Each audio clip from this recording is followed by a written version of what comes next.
In the winter season, around December 25th, the people celebrated the winter solstice. And those of you who have lived in the north, I'm coming from Toronto, Canada. There's 4 seasons, not 2 or 3 like you have here. There's 4 seasons. And these 4 seasons in Canada are very distinct seasons, although El Nino and La Nina are changing that also. But they're very distinct seasons. And so within these seasons, there are certain high points or low points. And the solstice time is the time when the essence of the season comes about.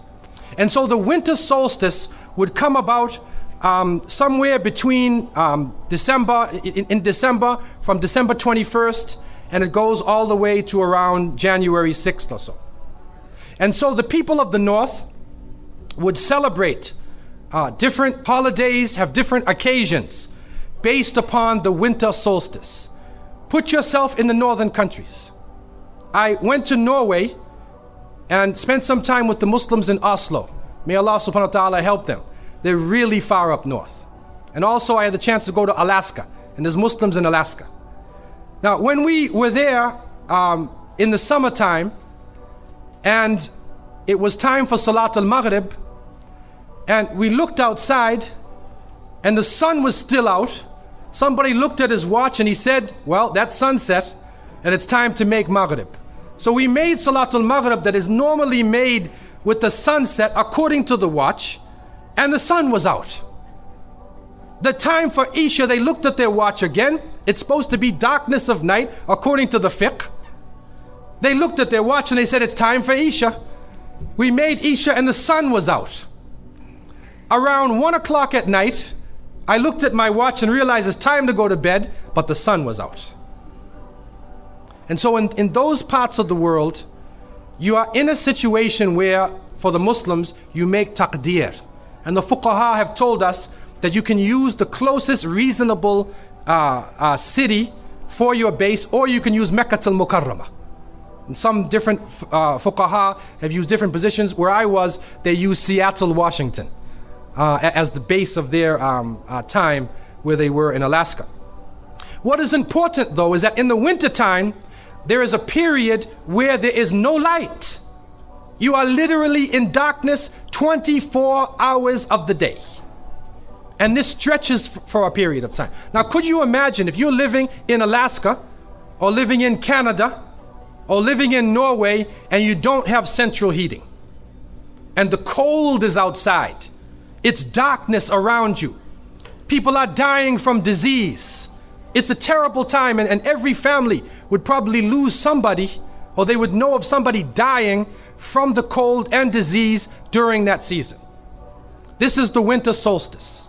And so when the sun starts to come out, the people now are looking at the sun as a life-giving force. And so during that time, a number of ceremonies were held in northern countries. In the far north was the Feast of the 12 Nights, which stretched from December 25th to January 6th. Also in ancient Greece, there was the Bacchanalia, which was held for their god Bacchus, the god of wine and sport and play. The Romans had the Saturnalia for their god Saturn, their main sun god Saturn. And so you find during these times that the people held ceremonies in the north. They would burn bonfires.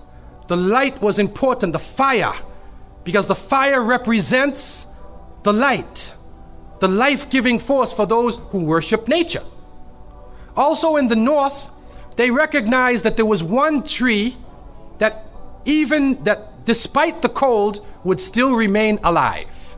The evergreen tree, the fir tree. And so in some cases they would take this fir tree, believing that there was powers of life within the tree, and they would put it in their homes, set it there and put a light on the top of it, or burn them in the front, or they would make mistletoes and put them over their doorways, a type of what we would call ta'weez or tamima. It is an amulet, and they would hang the amulet over their doors. hang the amulets in their home, hoping that this fir tree, that this so-called life-giving force would protect them from the danger of the winter. And so their ceremonies developed around this. And this went on for hundreds of years.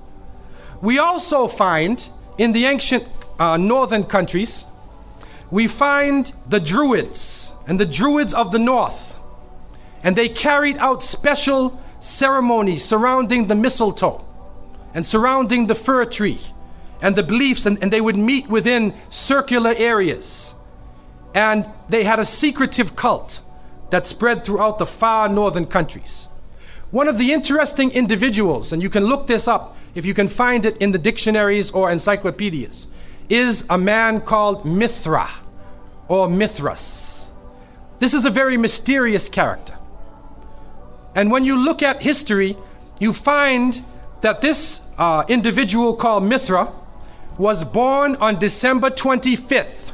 His day of the week was the 7th day of the week, that we still call Sunday. He was supposed to be the son of the sun god himself, and they had a special sacrament made up of bread and wine, and they would make this drink during this time, and supposedly he died for the sins of the people. Sounds familiar, doesn't it? But when you try to find Mithra or Mithras in the encyclopedias, they, through state intervention, erased the name. Why is this? That is because after the time of Jesus, Isa alayhi salam, when his followers, when the message began to spread, and they went north, and you'll see within historical writings that Barnabas, one of his disciples, met a man named Saul or Paul, who later called himself Paul. Paul said he saw Jesus on the Damascus road. And he went to the disciples, but the disciples turned against Paul. Only Barnabas stayed with him. But when Paul and Barnabas went into Greece, Barnabas left him. Now, what is the reason why they all left him? What are the concepts coming through Paul? Many people say, well, they left him because he was Saul before, and he used to torture the early followers of Isa alayhi salam. But also you can see, and if you look at present-day Christianity, that most of the concepts of the Trinity, of the blood sacrifice, the original sin, and most of the concepts which relate to more than one God are coming through Paul. The preachers are quoting Paul sometime more than Jesus during their sermons. And so Barnabas left Paul. And somewhere in the early days, in Rome or Greece, somewhere in that area, those missionaries who were teaching the teachings of Jesus, Isa alayhi salam, met with this force coming from the north. And so you will see in ancient Roman history that in some cases the Roman emperor would go out to the Colosseum and the gladiators would be fighting each other and everybody's cheering for the gladiators. Sounds like one of our football games. They would go to the Colosseum, right? And the gladiators would fight. And then if one of the gladiators was down, and they would look at the emperor, should I kill him or not? And if he wanted to kill him, he would say, he would go like that. Right? You know, that sign down. If he said keep him alive, he goes like this. You know how we use it today? Yes. Okay? He gives that sign. Okay? One of the terrible things happening during these rituals at the Colosseum is that they would bring the Christians out, literally men, women, and children, and feed them to hungry animals.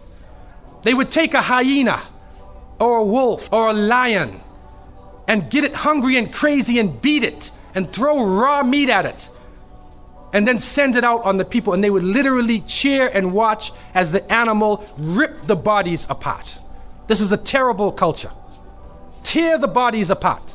And so somewhere along the line, somebody who couldn't take the torture, who felt that maybe we can win these people over, made a compromise. And you start to see changes going on from the early part of the Christian era in Southern Europe, where the major ceremonies held by the nature worshiping people are combined with Christian names and Christian ceremonies, and therefore what comes forth to us is a mixture with the two streams coming together, where you get a monotheistic name or a monotheistic character with a pagan ceremony. And so the mixture of this together is what is giving us the present day holidays that we see.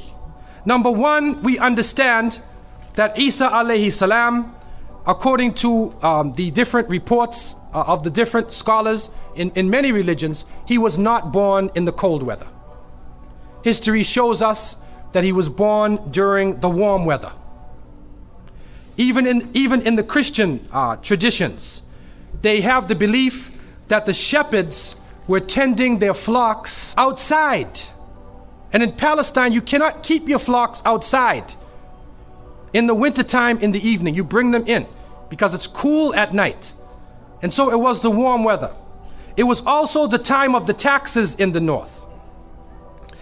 In the story coming in the Quran, when we see the mention in chapter 19 in verses 24 to 25, and we see the mention of the story of Mary, because it is the belief of the Muslims that Maryam, may Allah be pleased with her, was a virgin, and she had dedicated her life to the worship of one God, prayer and fasting, and by the power of Allah, that the Creator breathed His Spirit into her, and she conceived Jesus. He said, be, and it is. She conceived Jesus, Isa alayhi salam, without a father, without a man. That is a belief of Islam. It is also a belief that when she felt the pain of the pregnancy, that the angel came to her and told her to go outside of the city. She went outside of the city to a remote area, and there she found a palm tree, and she found water. And it was speaking about rutub janniya. It was speaking about a type of rutub, or a type of dates. And those who know, who have lived in the desert area, know that when the dates become ripe, when you start to see the color of the dates change, because dates are not brown, you know. Dates are originally red and they're yellow, they're other colors, but they turn the brown. It's at the height of the heat that the dates become ripe. And so it's at that time that she gave birth to Isa alayhi salam. So from different points of view, different historical points of view and different religions, we understand that Isa alayhi salam was not born during the winter season. He was born in the warm weather. So who was it that was born in the winter season? What is that? Who is that character now? Let us become detectives and try to find out the answer to this problem. Number one, you have to understand this concept of Saturn, the concept of Bacchus. When they are portrayed by the different artists who drew pictures of them, or the sculptures, they're usually portrayed as a heavy-set man with a white beard. And when in the Sistine Chapel, Michelangelo drew his picture, you could see the long flowing beard, and there are actually pictures of this man on a sled being drawn by snakes with wings. Snakes with wings. Snakes do not normally fly. But in this case, the snakes have wings, and the heavy-set man is on his sled being drawn by these flying animals. Sound familiar to you now, doesn't it? He's being drawn by the flying animals. He's performing miracles.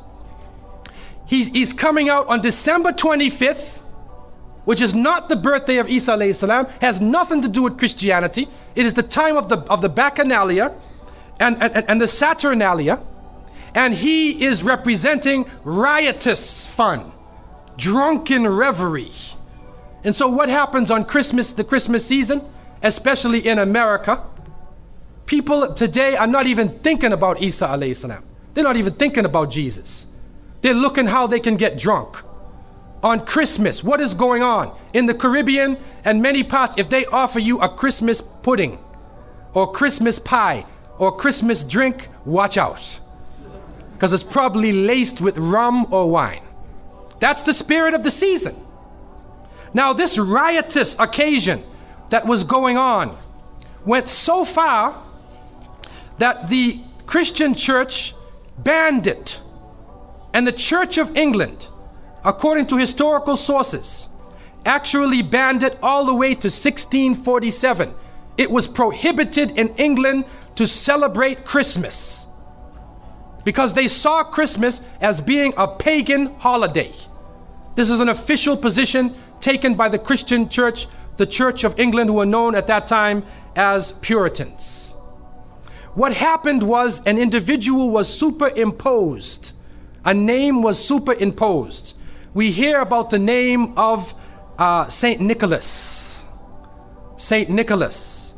Now, according to some historical reports, Saint Nicholas was a Christian bishop who lived in the 4th century in Asia Minor, which is now known as Turkey. He was a very thin man, very austere. He used to spend his time in prayer and fasting, and he loved children, and he spent his time dealing with children. And because of this now, his name, some believe, was imposed upon that day, and Saint Nicholas or Saint Nick comes into that position as being the main man of the day. There's another concept which is even deeper than that, and that is that Saint Nicholas himself is actually coming from the ancient writings of Beowulf. And in these writings, which are done in the Scandinavian region, we find the name Nick or Nickel or Nicker. He was known as a demon, the demon of the north. He was known as the evil spirit of the north, the name of Odin, the evil principle. And so in Germany and in many of the northern countries, the people actually looked upon this so-called Saint Nick as being an evil force, and they would tell their children in the wintertime, don't go outside, because if you do, Nicholas will come along, Nickel will come along, he'll capture you, put you in his bag, and take you away. And so they used it as a negative concept. In Isaiah, in what is left of the Bible, in chapter 4, in 14:13, the devil is known as the prince of darkness. And it is an understanding that his throne, the seat of his power, is in the north. Somewhere in the north is the seat of power of this evil.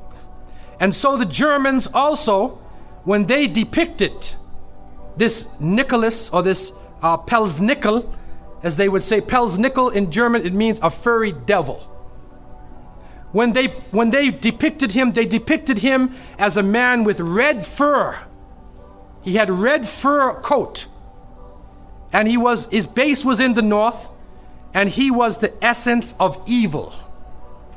And the Church of England till 1647 took the position that this celebration could not go on.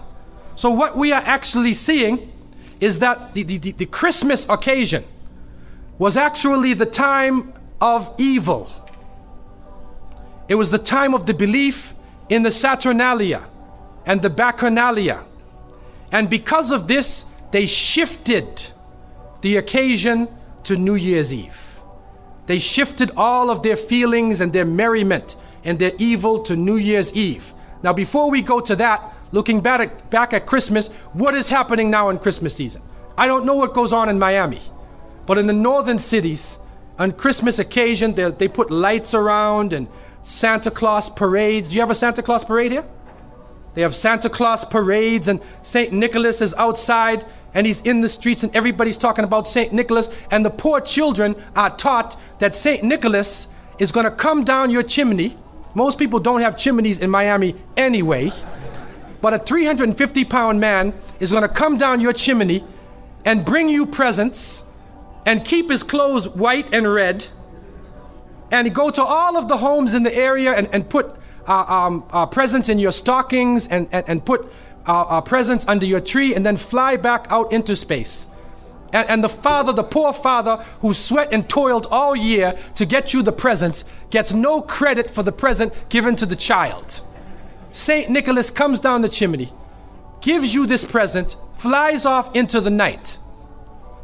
And many of us were raised thinking, believing in this. Some of us would sneak into the night and look and see our father putting the present under the tree. We knew what he was doing anyway.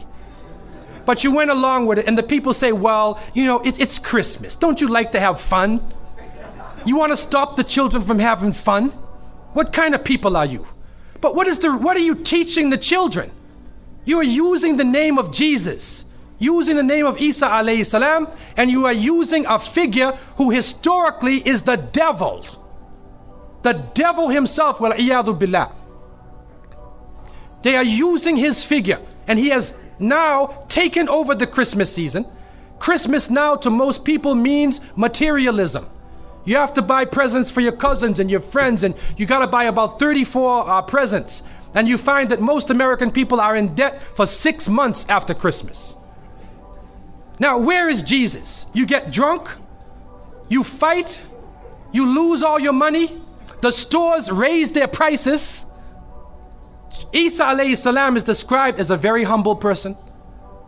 Most of the time he didn't wear shoes, only 1 or 2 changes of clothing.